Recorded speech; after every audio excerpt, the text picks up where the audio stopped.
बस बस। सर्वशास्त्र ज्ञाता श्री सूत जी ने कहा, हे वैष्णवों में पूज्य, आप सबने प्राणियों के हित की बात पूछी है। अब मैं उस श्रेष्ठ व्रत को आप लोगों से कहूंगा जिसे नारद जी ने श्री सत्यनारायण भगवान से पूछा था और श्री लक्ष्मीपति ने मुनि श्रेष्ठ नारद जी को बताया था। यह कथा ध्यान से सुने। श्रीमन्नारायण नारायण नारायण हरिमन्नारायण नारायण नारायण भजमन्नारायण नारायण नारायण सीता नारायण नारायण नारायण राम जी नारायण नारायण नारायण श्रीमन्नारायण नारायण नारायण हरिमन्नारायण नारायण नारायण शालग्राम जी नारायण नारायण नारायण। मुनिनाथ सुनो यह सत्य कथा, सब काल ही होए महासुखदाई। ताप हरे भव दूर करे, सब काज सरे मुख की अधिकाई। अति संकट में दुख दूर करे, सब ठोर कुठोर में होति सहाय। प्रभु नाम चरित गुण गान किए बिन, कैसे महाकलि पाप नशाय। एक समय योगी राज नारद दूसरों के हित की इच्छा से सभी लोकों में घूमते हुए मृत्यु लोक में आ पहुंचे। यहाँ अनेक योनियों में जन्मे प्राय सभी मनुष्यों को अपने कर्मों के अनुसार उनके दुखों से पीड़ित देखकर उन्होंने विचार किया कि किस यत्न के करने से निश्चय ही प्राणियों के दुखों का नाश हो सकेगा। ऐसा मन में विचार कर श्री नारद विष्णु लोक गए। वहां श्वेत वर्ण और 4 भुजाओं वाले देवों के ईश भगवान नारायण को, जिनके हाथों में शंख चक्र गदा और पद्म थे तथा वरमाला पहने हुए थे, देखकर स्तुति करने लगे। नारद जी ने कहा, हे भगवान, आप अत्यंत शक्ति से संपन्न हैं। मन तथा वाणी भी आपको नहीं पा सकती। आपका आदि मध्य अंत नहीं है। आप निर्गुण स्वरूप सृष्टि के कारण भक्तों के दुखों को नष्ट करने वाले हो। आपको मेरा नमस्कार है। नारद जी से इस प्रकार की स्तुति सुनकर विष्णु भगवान बोले, हे मुनि श्रेष्ठ, आपके मन में क्या है? आपका किस काम के लिए यहाँ आगमन हुआ है? निसंकोच कहें। तब नारद मुनि ने कहा, मृत्यु लोक में सब मनुष्य जो अनेक योनि में पैदा हुए हैं, अपने अपने कर्मों द्वारा अनेक प्रकार के दुखों से दुखी हो रहे हैं। हे नाथ, यदि आप मुझ पर कृपा रखते हो तो बताइए कि उन मनुष्यों के सब दुख थोड़े ही प्रयत्न से कैसे दूर हो सकते हैं। श्री विष्णु भगवान ने कहा, हे नारद, मनुष्यों की भलाई के लिए तुमने यह बहुत अच्छा प्रश्न किया है। जिस व्रत के करने से मनुष्य मोह से छूट जाता है, वह व्रत मैं तुमसे कहता हूं, सुनो। बहुत पुण्य देने वाला, स्वर्ग तथा मृत्युलोक दोनों में दुर्लभ एक उत्तम व्रत है, जो आज मैं प्रेमवश होकर तुमसे कहता हूं। श्री सत्यनारायण भगवान का यह व्रत विधि पूर्वक संपन्न करके मनुष्य इस धरती पर सुख भोग कर मरने पर मोक्ष को प्राप्त होता है। श्री विष्णु भगवान के वचन सुनकर नारद मुनि बोले, हे भगवान, उस व्रत का फल क्या है? क्या विधान है? इससे पूर्व, इससे पहले किसने यह व्रत किया है और किस दिन यह व्रत करना चाहिए? कृपया मुझे विस्तार से बताएं। श्री विष्णु भगवान ने कहा, हे नारद, दुख शोक आदि को दूर करने वाला यह व्रत सब स्थानों पर विजय करने वाला है। भक्ति और श्रद्धा के साथ किसी भी दिन मनुष्य श्री सत्यनारायण भगवान की संध्या के समय ब्राह्मणों और बंधुओं के साथ धर्म परायण होकर पूजा करे। भक्ति भाव से नैवेद्य केले का फल, शहद, घी, शक्कर अथवा गुड़, दूध और गेहूं का आटा सवाया लेवे। गेहूं के अभाव में साठी का चूर्ण भी ले सकते हैं। इन सबको भक्ति भाव से भगवान को अर्पण करे। बंधु बांधवों सहित ब्राह्मणों को भोजन कराए। इसके पश्चात स्वयं भोजन करे। रात्रि में नाम संकीर्तन आदि का आयोजन कर श्री सत्यनारायण भगवान का स्मरण करते हुए समय व्यतीत करे। इस तरह जो मनुष्य इस व्रत को करेंगे उनका मनोरथ निश्चय ही पूर्ण होगा। हे भक्तराज, तुमसे तो विकराल कली काल के कर्म छिपे नहीं हैं। खान पान और आचार विचार को चाहते हुए भी पवित्रता न रख पाने के कारण, क्योंकि जीव मेरा नाम स्मरण करके ही अपना लोक परलोक संवार सकेंगे, इसलिए विशेष रूप से कली काल में मृत्यु लोक में यही एक लघु और आसान उपाय है, जिससे अल्प समय और अल्प धन में प्रत्येक जीव को महान पुण्य प्राप्त हो सकता है। इति श्री सत्यनारायण व्रत कथा का प्रथम अध्याय संपूर्ण। बोलिए श्री सत्यनारायण भगवान की जय।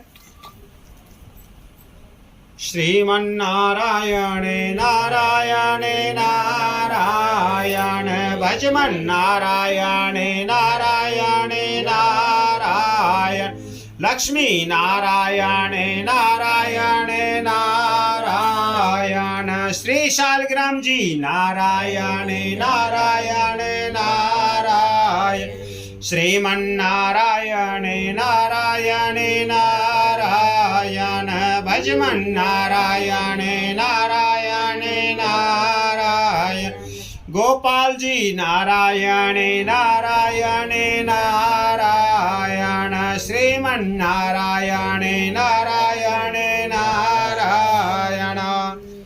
द्वितीय अध्याय। बोलिए श्री लक्ष्मी नारायण भगवान की जय। सूत जी ने कहा, हे ऋषियों, जिन्होंने पहले समय में इस व्रत को किया है उनका इतिहास कहता हूँ, आप सब ध्यान से सुने। सुंदर काशीपुर नगरी में एक अत्यंत निर्धन ब्राह्मण रहता था। वह ब्राह्मण भूख और प्यास से बेचैन होकर नित्य पृथ्वी पर घूमता था। ब्राह्मणों से प्रेम करने वाले श्री विष्णु भगवान ने ब्राह्मण को दुखी देखकर एक दिन बूढ़े ब्राह्मण का रूप धारण कर निर्धन ब्राह्मण के पास जाकर आदर के साथ पूछा, हे विप्र, तुम नित्य ही दुखी होकर पृथ्वी पर क्यों फिरते हो? हे श्रेष्ठ ब्राह्मण, यह सब मुझसे कहो, मैं सुनना चाहता हूँ। दरिद्र ब्राह्मण ने कहा, मैं निर्धन ब्राह्मण हूँ, भिक्षा के लिए पृथ्वी पर फिरता हूँ। हे भगवान, यदि आप इससे छुटकारा पाने का कोई उपाय जानते हो तो कृपया कर मुझे बताएं, मैं आपकी शरण में हूँ।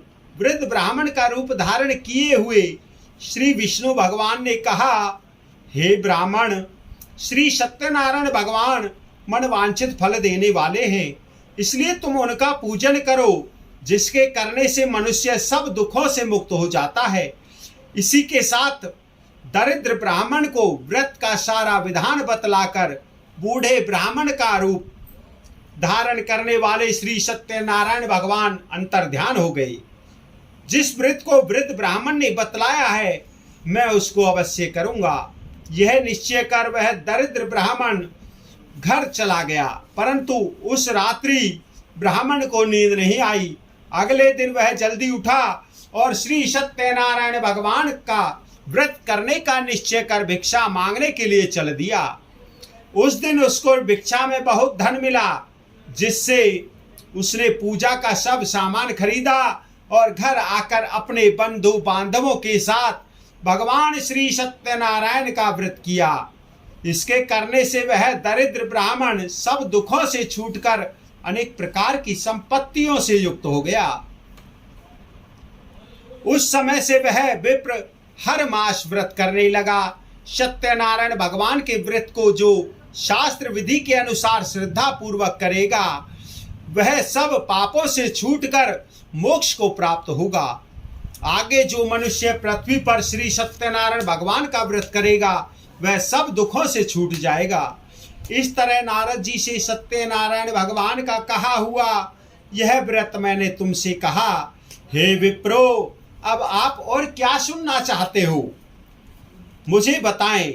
ऋषियों ने कहा, हे मुनीश्वर, संसार में इस विप्र से सुनकर किस किसने इस व्रत को किया, हम सब सुनना चाहते हैं। इसके लिए हमारे मन में श्रद्धा है।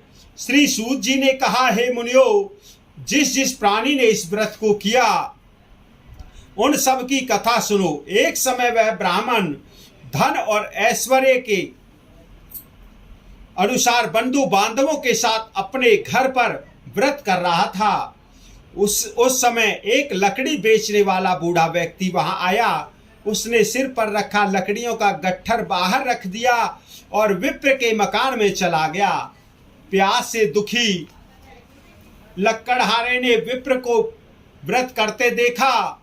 वह प्यास को भूल गया। उसने विप्र को नमस्कार किया और पूछा, हे विप्र, आप यह किसका पूजन कर रहे हैं? इस व्रत के करने से क्या फल मिलता है? कृपया करके मुझे बताएं। ब्राह्मण ने कहा, सब मनोकामनाओं को पूरा करने वाला यह श्री सत्यनारायण भगवान का व्रत है। इनकी ही कृपा से मेरे यहाँ धन धान्य आदि की वृद्धि हुई है। विप्र से इस व्रत के बारे में जानकर वह लक्कड़हारा बहुत प्रसन्न हुआ। ब्राह्मण भगवान का चरणामृत ले और भोजन करने के बाद वह अपने घर को चला गया। अगले दिन लक्कड़हारे ने अपने मन में संकल्प किया कि आज गांव में लकड़ी बेचने से जो धन मिलेगा उससे भगवान सत्यनारायण का उत्तम व्रत करूंगा। यह मन में विचार कर वह लक्कड़हारा लकड़ियों का गट्ठर अपने सिर पर रखकर जिस नगर में धनवान लोग रहते थे ऐसे सुंदर नगर में गया। उस दिन उसे लकड़ियों का दाम पहले दिनों से चौगुना मिला। तब वह बूढ़ा लक्कड़हारा अति प्रसन्न होकर पके केले, शक्कर, शहद, घी, दूध, दही और गेहूं का चूर्ण इत्यादि श्री सत्यनारायण भगवान के व्रत की सभी सामग्री लेकर अपने घर आ गया। फिर उसने अपने बंधु बांधवों को बुलाकर विधि विधान के साथ भगवान का पूजन और व्रत किया। उस व्रत के प्रभाव से वह बूढ़ा लक्कड़हारा धन पुत्र आदि से युक्त हुआ और संसार के समस्त सुख भोग कर वैकुंठ को चला गया। इति श्री सत्यनारायण व्रत कथा का 2वां अध्याय संपूर्ण। बोलिए श्री सत्यनारायण भगवान की जय। श्रीमन्नारायणे नारायणे नारायण भजमन्नारायणे नारायणे नारायण हरिमन्नारायणे नारायणे नारायण श्रीमन्नारायणे नारायणे नारायण हनुमान जी नारायणे नारायणे नारायण श्री बालाजी नारायणे नारायणे नारायण श्रीमन्नारायणे नारायणे नारायण भजमन्नारायणे नारायणे नारायण लक्ष्मी नारायणे नारायणे नारायण।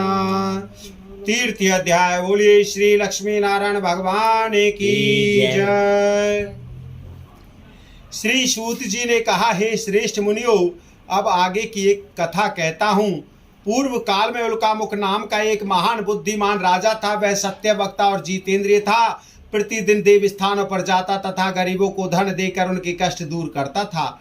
उसकी पत्नी कमल के समान मुख वाली और सती साध्वी थी। भद्रशिला नदी के तट पर उन दोनों ने श्री सत्यनारायण भगवान का व्रत किया।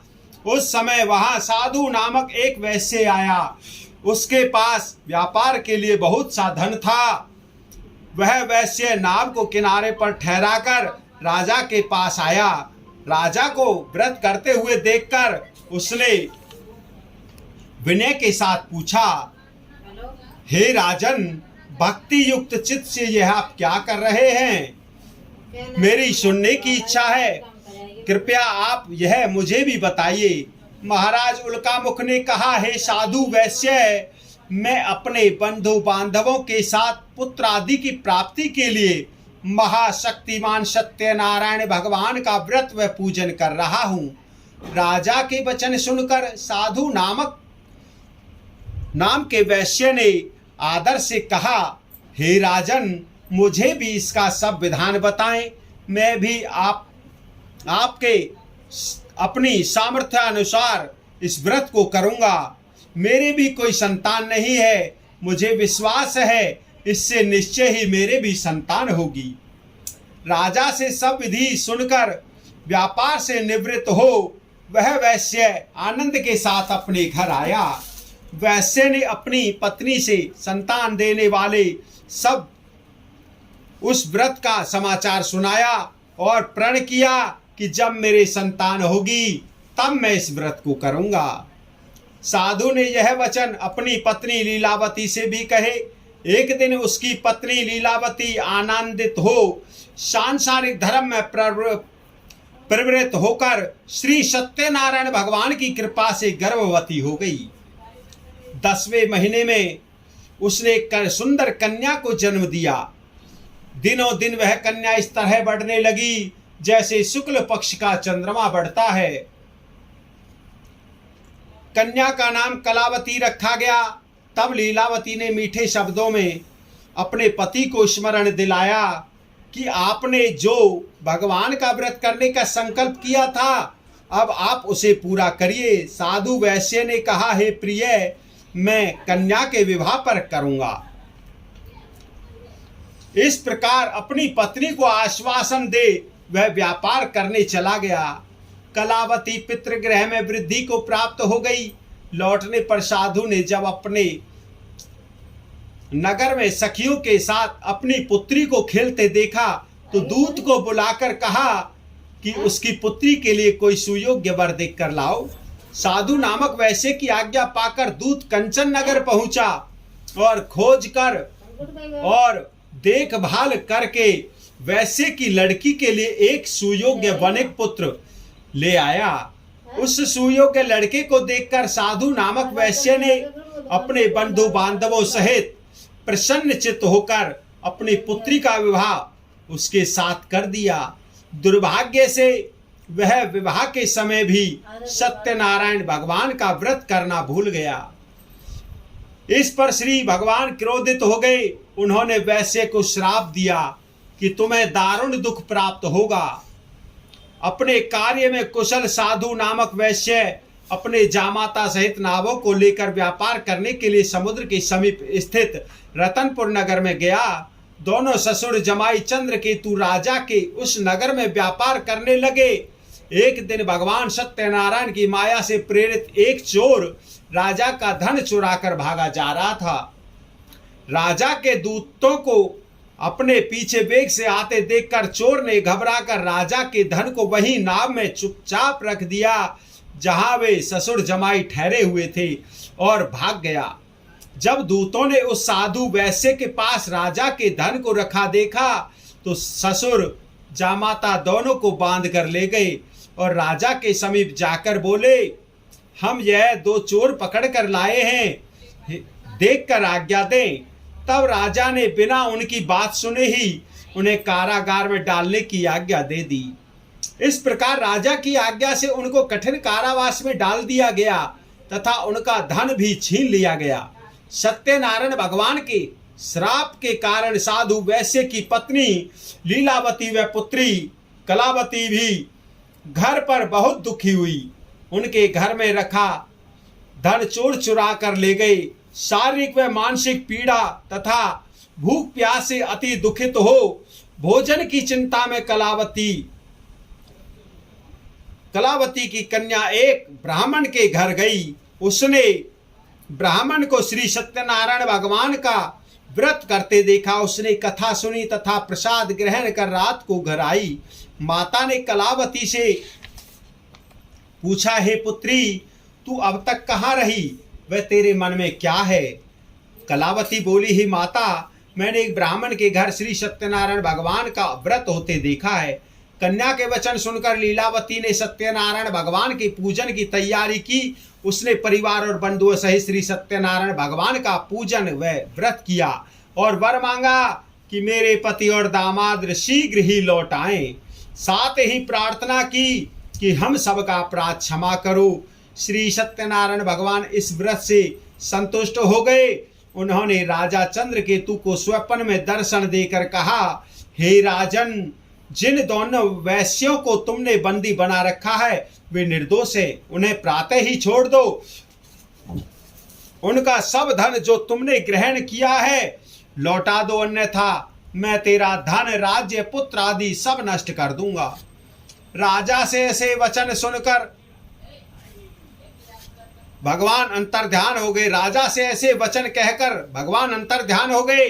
प्रातः काल राजा चंद्रकेतु ने सभा में सबको अपना स्वप्न सुनाया और सैनिकों को आज्ञा दी कि दोनों वनिक पुत्रों को कैद से मुक्त कर सभा में लाया जाए। दोनों ने आते ही राजा को प्रणाम किया। राजा ने कोमल वचनों में कहा, हे महानुभावों, तुम्हें भाग्यवश ऐसा कठिन दुख प्राप्त हुआ है। अब तुम्हें कोई भय नहीं है, तुम मुक्त हो। इसके बाद राजा ने उनको नए नए वस्त्राभूषण पहनवाए तथा उनका जितना धन लिया था उससे दूना लौटाकर आदर से विदा किया। दोनों वैसे अपने घर को चल दिए। इति श्री सत्यनारायण व्रत कथा 3 अध्याय संपूर्ण। बोले श्री सत्यनारायण भगवान की जय। श्रीमन्नारायण नारायण नारायण भजमन्नारायण नारायण नारायण हरिमन्नारायण नारायण नारायण राम जी नारायण नारायण नारायण श्रीमन्नारायण नारायण नारायण लक्ष्मी नारायण नारायण नारायण। चतुर्थ अध्याय। बोलिए श्री लक्ष्मी नारायण भगवान की जय। श्री सूत जी ने आगे कहा, वैसे ने मंगलाचार करके यात्रा आरंभ की और अपने नगर को चला। उनके थोड़ी दूर आगे बढ़ने पर दंडी वेशधारी श्री सत्यनारायण भगवान ने उससे पूछा, हे साधु, तेरी नाव में क्या है? अभिमानी वनिक हंसता हुआ बोला, हे दंडी, आप क्यों पूछते हो? क्या धन लेने की इच्छा है? मेरी नाव में तो बेल व पत्ते भरे हैं। वैश्य का कठोर वचन सुनकर दंडी वेशधारी श्री सत्यनारायण भगवान ने कहा, तुम्हारा वचन सत्य हो। ऐसा कहकर वे वहां से चले गए और कुछ दूर जाकर समुद्र के किनारे बैठ गए। दंडी महाराज के जाने के पश्चात वैश्य ने नित्य क्रिया से निवृत्त होने के बाद नाव को ऊंची उठी देखकर अचंबा किया तथा नाव में बेल पत्ते आदि देखकर मूर्छित हो जमीन पर गिर पड़ा। मूर्छा खुलने पर अत्यंत शोक प्रकट करने लगा। तब उसके जामाता ने कहा, आप शोक न करें, यह दंडी महाराज का श्राप है, अतः उनकी शरण में ही चलना चाहिए, तभी हमारी मनोकामना पूरी होगी। जामाता के वचन सुनकर वह साधु नामक वैश्य साधु महाराज के पास पहुंचा और अत्यंत भक्ति भाव से प्रणाम करके बोला, मैंने जो आपसे असत्य वचन कहे थे उनके लिए मुझे क्षमा करें। ऐसा कहकर महान शोकातुर हो रोने लगा। तब दंडी भगवान बोले, हे वनिक पुत्र, मेरी आज्ञा से बार बार तुझे दुख प्राप्त हुआ है, तू मेरी पूजा से विमुख हुआ है। साधु नामक वैश्य ने कहा, हे भगवान, आपकी माया से ब्रह्मा आदि देवता भी आपके रूप को नहीं जान पाते, तब मैं अज्ञानी भला कैसे जान सकता हूँ। आप प्रसन्न होइए, मैं अपनी सामर्थ्य के अनुसार आपकी पूजा करूंगा। मेरी रक्षा करो और पहले के समान मेरी नौका को धन से परिपूर्ण कर दो। उसके भक्ति युक्त वचन सुनकर श्री सत्यनारायण भगवान प्रसन्न हो गए और उसकी इच्छा अनुसार वर देकर अंतर्ध्यान हो गए। तब ससुर व जामाता दोनों ने नाव पर आकर देखा कि नाव धन से परिपूर्ण है।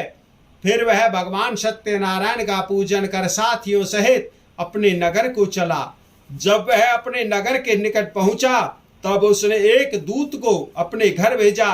दूत ने साधु नामक वैश्य के घर जाकर उसकी पत्नी को नमस्कार किया और कहा, आपके पति अपने दामाद सहित इस नगर के समीप आ गए हैं। लीलावती और उसकी कन्या कलावती उस समय भगवान का पूजन कर रही थी। दूत का वचन सुनकर साधु की पत्नी ने बड़े हर्ष के साथ सत्यदेव का पूजन पूर्ण किया और अपनी पुत्री से कहा, मैं अपने पति के दर्शन को जाती हूँ, तू कार्य पूर्ण कर शीघ्र आ जाना। परंतु कलावती पूजन एवं प्रसाद छोड़कर अपने पति के दर्शन के लिए चली गई। प्रसाद की अवज्ञा के कारण सत्यदेव ने रुष्ट हो उसके पति को नाव सहित पानी में डुबा दिया। कलावती अपने पति को न देखकर रोती हुई जमीन पर गिर पड़ी। नौका को डूबा हुआ तथा कन्या को रोती हुई देख साधु नामक वैश्य दुखित हो बोला, हे प्रभु, मुझसे या मेरे परिवार से जो भूल हुई हो उसे क्षमा करें। उसके दीन वचन सुनकर सत्यदेव भगवान प्रसन्न हो गए।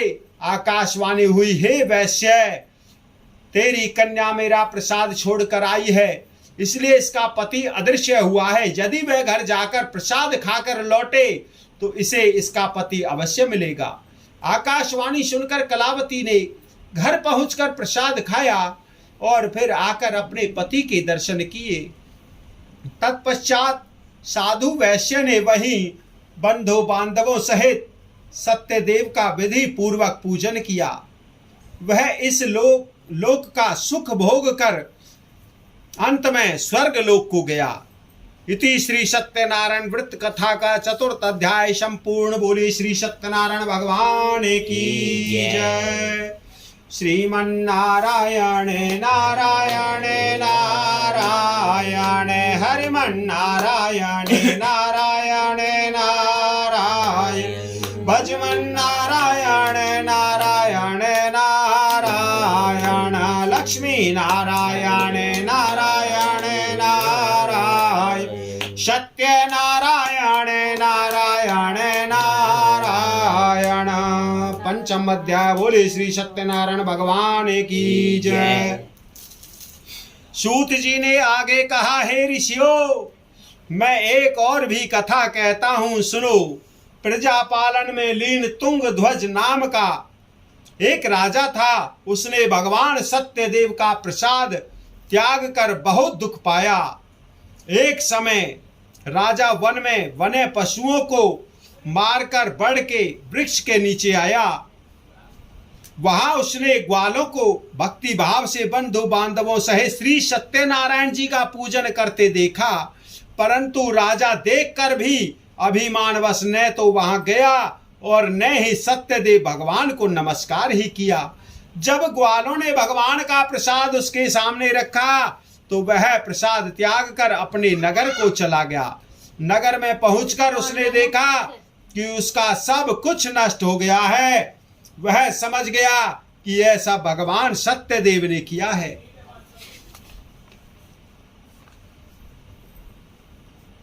तब वह उसी स्थान पर वापस आया और ग्वालों के समीप गया और विधि पूर्वक पूजन कर प्रसाद खाया तो भगवान सत्यनारायण की कृपा से सब कुछ पहले जैसा ही हो गया और दीर्घ काल तक सुख भोग कर मरने पर स्वर्ग लोक को चला गया।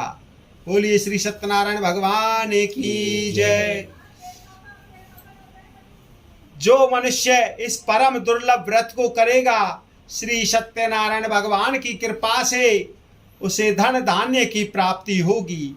बंदी बंधन से मुक्त होकर निर्भय हो जाता है। संतानहीन को संतान प्राप्त होती है तथा सब मनोरथ पूर्ण होकर अंत में वह वैकुंठ धाम को जाता है। जिन्होंने पहले समय में इस व्रत को किया, अब उनके दूसरे जन्म की कथा कहता हूं।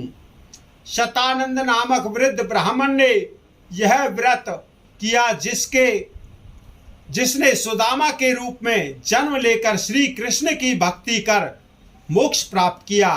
उल्कामुख नाम के महाराज इस व्रत के पुण्य से राजा दशरथ बने और श्री रंगनाथ का पूजन कर मृत्यु के बाद वैकुंठ लोक को प्राप्त हुए।